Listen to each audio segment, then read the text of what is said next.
ಎಲ್ಲರಿಗೂ ನಮಸ್ತೆ. ಮೂಡಲಕೆರೆನ ಸುದ್ದಿವಾಹಿನಿಗೆ ಸ್ವಾಗತ. ಇದು ನಿಮ್ಮ ವಿಶ್ವಾಸ ವಾಸ್ತವ ಸುದ್ದಿಯ ಪ್ರತೀಕ.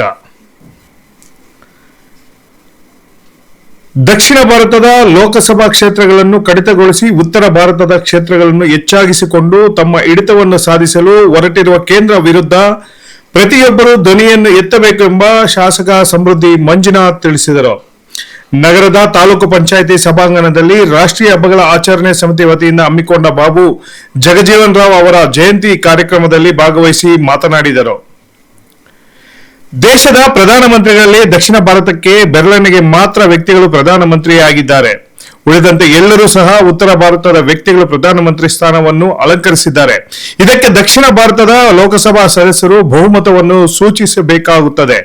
ಲೋಕಸಭಾ ಕ್ಷೇತ್ರಗಳ ಪುನರ್ ವಿಂಗಡಣೆಗೆ ಮಾಡುತ್ತಿರುವುದು ಸರಿಯಲ್ಲ ಎಂದು ಬೇಸರವನ್ನು ವ್ಯಕ್ತಪಡಿಸಿದರು. ಅಬ್ಸರ್ವ್ ಮಾಡಬೇಕಂದ್ರೆ ನಾನು ಒಬ್ಬರ ಮಾಧ್ಯಮ ಮಿತ್ರ ಹೇಳ್ತೀನಿ, 7 ವರ್ಷ ಬಿಟ್ರೆ ಈ ಭಾರತ ದೇಶವನ್ನು 7 ವರ್ಷ ಬಿಟ್ರೆ 6 ವರ್ಷ ಬಿಟ್ರೆ ಇನ್ನೆಲ್ಲ ಆಳಿದ್ದು ಭಾರತ ದೇಶದಲ್ಲಿ ನಾರ್ತ್ ಇಂಡಿಯಾವರೇ. ಇವತ್ತು ಆಡ್ತಾರೆ ನಾರ್ತ್ ಇಂಡಿಯಾದವರೇ. ಇವತ್ತೆಲ್ಲ ಒಂದು ಕಡೆ ಸೌತ್ ಇಂಡಿಯಾವ್ರು ನಾವು ಕಾಲು ತುಳು ಒಳಗಾಗ್ತೇವೆ ರಾಜಕೀಯದಲ್ಲಿ. 1 ವರ್ಷ ಪ್ರಧಾನಮಂತ್ರಿಗಳು ಯಾರು ನಮ್ಮ ದೇವೇಗೌಡರು, 5 ವರ್ಷ ಪಿ ವಿ ನರಸಿಂಹರಾವ್ ಅವರು. ಇವರು 6 ವರ್ಷ ಬಿಟ್ಟರೆ ಇನ್ನು ಎಲ್ಲರ ಬರಲಿ ಎಲ್ಲೋ ಹೋದೆ ಡೆಲ್ಲಿಗೆ ಹೋದೆ, ಎಲ್ಲೋ ಹೋದೆ ಡೆಲ್ಲಿಗೆ ಹೋದೆ, ಎಲ್ಲೋ ಹೋದೆ ಡೆಲ್ಲಿಗೆ ಹೋದೆ. ಇವತ್ತು ಕೂಡ ಅದೇ ನಡೀತಾ ಇದೆ. ಇವತ್ತು ಬೆಳಗ್ಗೆ ಒಂದು ಆರ್ಟಿಕಲ್ ಓದಿದೆ ನಾನು. ಬೆಳಗ್ಗೆ ಬರಬೇಕಾದ ಒಂದು ಆರ್ಟಿಕಲ್ ಓದಿ ಬಂದೆ. ಕ್ಷೇತ್ರ ಪುನರ್ವಿಂಗಡಣೆ ಆಗ್ತಾ ಇದೆ, ದೇಶ ಪುನರ್ವಿಂಗಡಣೆ ಆಗ್ತಾ ಇದೆ. ಯಾಕೆ ಅಂತಂದರೆ ಒಂದು ವಿಷಯಕ್ಕೆ ಮಾಡಿ, ಸುಮಾರು ಇವತ್ತು ಒಂದು ಪ್ರಧಾನಮಂತ್ರಿ ಆಗಬೇಕು ಅಂತಂದರೆ ಇವತ್ತು ಮೋಸ್ಟ್ ಇಂಪಾರ್ಟೆಂಟ್ ಅಂದರೆ ಸೌತ್ ಇಂಡಿಯಾ ಓಡಿಸೇ ಬೇಕಾಗಿದ್ದು. ಅವ್ರಿಗೆ ಇಂಪಾರ್ಟೆಂಟ್ ಸೌತ್ ಇಂಡಿಯಾ MPಸೇ ಬೇಕಾಗಿದ್ದು, ಡಿಸಿಷನ್ ಮೇಕರ್ಸ್ ಬೇಕಾಗಿದ್ದು. ಇದನ್ನು ತಪ್ಪಿಸ್ಲಿಕ್ಕೆ ಇವತ್ತು ನಾರ್ತ್ ಇಂಡಿಯಾವರೇ ನಾವು ಪ್ರಬಲವಾಗಿ ಆಗಬೇಕು ಅನ್ನೋ ಕಾರಣಕ್ಕೋಸ್ಕರವಾಗಿ ಇವತ್ತು ಕ್ಷೇತ್ರ ಮತ್ತು ದೇಶ ಪುನರ್ವಿಂಗಡಣೆ 14ನೇ ತಾರೀಕು ಮೀಟಿಂಗ್ ಕರೆದವ್ರು. ಅದೇ ರೀತಿ ನಮ್ಮ ಏನು ಕರ್ನಾಟಕ ರಾಜ್ಯದಲ್ಲಿ 224 ಕ್ಷೇತ್ರವನ್ನು 336 ಕ್ಷೇತ್ರವಾಗಿ ಮಾಡ್ತಾವ್ರೆ. ಅದರಲ್ಲಿ ಮಹಿಳಾ ಮತ್ತು ಮಹಿಳೆಗಳನ್ನು 104 ಜನ ಮಹಿಳೆಗಳು ಮಾಡಬೇಕು ಅನ್ನೋ ಕಾರಣಕ್ಕೋಸ್ಕರ ಇದೇ ತಿಂಗಳ 16ನೇ ತಾರೀಕು ಸಂಸತ್ತನ್ನು ಮತ್ತು ಪುನರ್ವಿಂಗಡಣೆ ಮಾಡಿ ಇವತ್ತು ಅಪ್ರೋಚ್ ತಗೊತಾ ಇದ್ದಾರೆ. ಇದೇ 16ನೇ ತಾರೀಕು. ದಕ್ಷಿಣ ಭಾರತ ತಾಲೂಕಿನ ಆವನಿ ಗ್ರಾಮದಲ್ಲಿ ಬಾಬು ಜಗಜೀವನ್ ರಾವ್ ಅವರ ಹೆಸರಿನಲ್ಲಿ ಸಮುದಾಯ ಭವನಕ್ಕೆ 75 ಲಕ್ಷ ಅನುದಾನ ಬಂದಿದ್ದು, ಇದನ್ನು ಕಲ್ಯಾಣ ಮಂಟಪವನ್ನಾಗಿ ಮೇಲ್ದರ್ಜೆಗೆ ಏರಿಸಲಾಗಿದೆ. ಇದರಿಂದಾಗಿ ಸಮುದಾಯದವರ ಜನಾಂಗದವರಿಗೆ ಹೆಚ್ಚಿನ ರೀತಿಯಲ್ಲಿ ಅನುಕೂಲ ಆಗುತ್ತದೆ. ಅಲ್ಲದೆ ಸಚಿವರಾದ KH ಮುನಿಯಪ್ಪ ಮತ್ತು ಶಾಸಕರ ನಿಧಿಯಿಂದ ಸಹ ಹೆಚ್ಚಿನ ಪ್ರಮಾಣದಲ್ಲಿ ಅನುದಾನವನ್ನು ನೀಡಿ ಗುಣಮಟ್ಟದ ಸಮುದಾಯ ಭವನವನ್ನು ನಿರ್ಮಿಸಿಕೊಡಲಾಗುತ್ತದೆ ಎಂದು ಭರವಸೆ ನೀಡಿದರು. ಬಾಬು ಜಗಜೀವನ್ ರಾವ್ ಅವರ ಒಂದು ವರ್ಗಕ್ಕೆ ಸೀಮಿತವಾದ ವ್ಯಕ್ತಿಯಲ್ಲ.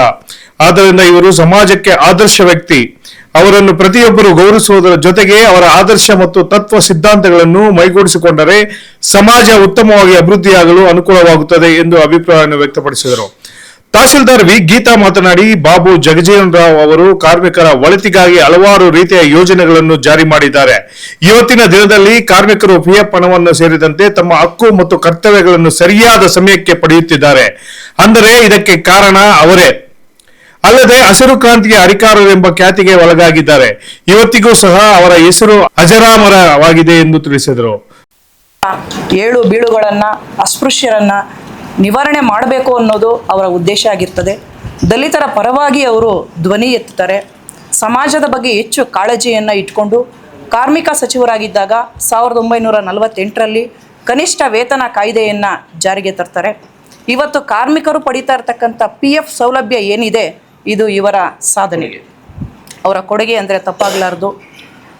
ಭಾರತ ದೇಶದಲ್ಲಿ ಆಹಾರ ಧಾನ್ಯಗಳ ಅಭಾವ ಹೆಚ್ಚಾಗಿರ್ತದೆ. 1964ರ ಸಮಯದಲ್ಲಿ ಸ್ವಾಮಿನಾಥನ್ ಎಂಬತಕ್ಕಂಥವರ ಜೊತೆಗೂಡಿ ಇವರು ಹಸಿರು ಕ್ರಾಂತಿಯಲ್ಲಿ ಯಶಸ್ವಿಯಾಗ್ತಾರೆ. ಆಹಾರ ಧಾನ್ಯಗಳ ಕೊರತೆಯನ್ನು ಎದುರಿಸ್ತಾ ಇರ್ತಕ್ಕಂಥ ಭಾರತ ದೇಶದಲ್ಲಿ ಹೆಚ್ಚು ಸಮೃದ್ಧಿಯಾಗಿ ಆಹಾರ ಧಾನ್ಯಗಳು ಬೆಳೆಯುವ ರೀತಿ ಅವರು ಯಶಸ್ವಿಯಾಗಿ ಹಲವಾರು ಯೋಜನೆಗಳನ್ನು ಹಾಕ್ಕೊಂಡು ಕೃಷಿ ಕ್ಷೇತ್ರದಲ್ಲಿ ಅಗಾಧವಾದಂಥ ಸಾಧನೆಯನ್ನು ಮಾಡ್ತಾರೆ. ಸ್ವಾತಂತ್ರ್ಯ ನಂತರ ಜವಾಹರ್ಲಾಲ್ ನೆಹರು ಅವರ ಸಂಪುಟದಲ್ಲಿ ಹಲವಾರು ರೀತಿಯಲ್ಲಿ ಅಧಿಕಾರವನ್ನು ವಹಿಸಿಕೊಂಡರು. ರಕ್ಷಣಾ ಮಂತ್ರಿಯಾಗಿ, ಕಾರ್ಮಿಕ ಸಚಿವರಾಗಿ, ರಾಜಕೀಯವಾಗಿ ತೊಡಗಿಸಿಕೊಂಡು ದೀನ ದಲಿತರ ಪರವಾಗಿ ಹಲವಾರು ಕಾನೂನುಗಳನ್ನು ಜಾರಿಗೊಳಿಸಿದ್ದಾರೆ.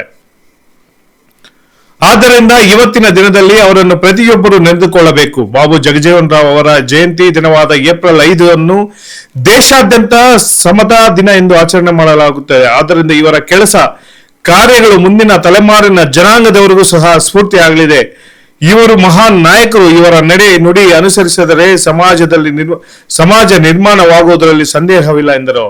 ತಾಲೂಕ್ ಪಂಚಾಯತಿ EO ಬಾಬು, ಸಮಾಜ ಕಲ್ಯಾಣ ಇಲಾಖೆ ಸಹಾಯಕ ನಿರ್ದೇಶಕ ಹರೀಶ್, ಸಮಾಜ ಸೇವಕ ನಗವಾರ NRS ಸತ್ಯಣ್ಣ, ಸಮುದಾಯದ ಮುಖಂಡರಾದ ಕಗ್ನಳ್ಳಿ ಶ್ರೀನಿವಾಸ್, ಸತೀಶ್, ನಟರಾಜ್, ಗೊಲ್ಲಹಳ್ಳಿ ಜಗದೀಶ್, ನಾಗರಾಜ್ ಮತ್ತಿತರರು ಭಾಗವಹಿಸಿದ್ದರು. ವರದಿ ಬಜರಂಗಿ ಚಲಪತಿ, ಮೂಡಲಕೆರೆನ ಸುದ್ದಿ. ಬಾಬು ಜಗಜೀವನ್ ರಾಮ್ ಇವರಿಬ್ಬರು ಕೂಡ ಒಂದು ಮೇಧಾಶಕ್ತಿ, ಒಂದು ವಿದ್ಯಾಭ್ಯಾಸದ ಕಾಲದಲ್ಲಿ ಅವರ ಶಕ್ತಿ ಎಂಥದ್ದು ಅಂತ ಹೇಳಿದ್ರೆ, ಬಾಬು ಜಗಜೀವನ್ ರಾಮ್ ಅವರು ವಿದ್ಯಾಭ್ಯಾಸ ಕಾಲದಲ್ಲಿ ಒಂದು ಕಡೆ ಭಾಷಣ ಮಾಡ್ತಾ ಇರ್ತಾರೆ.